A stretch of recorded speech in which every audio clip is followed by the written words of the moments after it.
my career in cybersecurity extends beyond a decade, but my formative experience in breaking into cyber, which I'm sure we'll get into, started during my career as a special agent in the FBI. I had the benefit of an opportunity. I was one of the young kids in the 80s who had a Commodore 64 and explored all things basic language.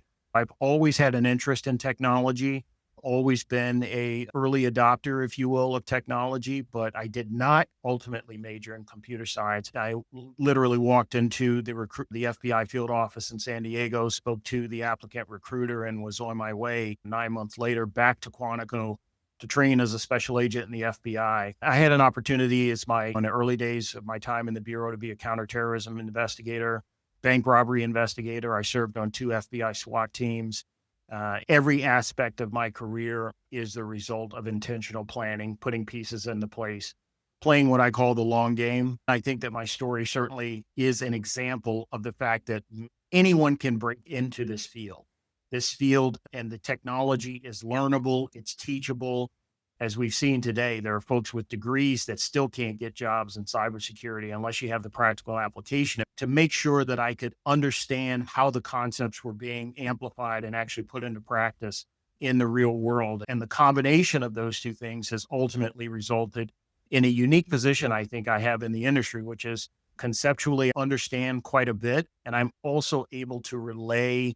You bring up a very important point as to how important the skill of communication and engaging with stakeholders actually is within cybersecurity. You have got to hone your communication skills because at the end of the day, the folks who are your colleagues at the stakeholder level oftentimes are not technically minded.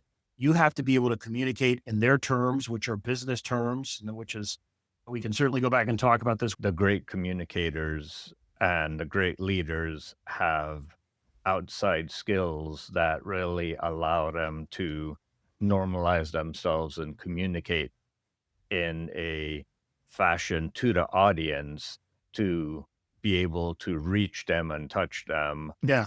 No, I'm a huge fan of music. My father was a trained jazz musician, and I grew up on jazz music and all kinds of music from the 70s, 80s, and of course the 90s. My entire life I've been a doer. I've been oriented towards action. And I believe that people who are action oriented, who like to get things done, will find success in whatever it is that they choose to do. My experience coming into the private sector was, hit the ground, figure out how you can add value and go about getting that done immediately. When you come into the private sector, it's an all hands on deck. Everybody's contributing towards the bottom line, which in most instances is revenue generation.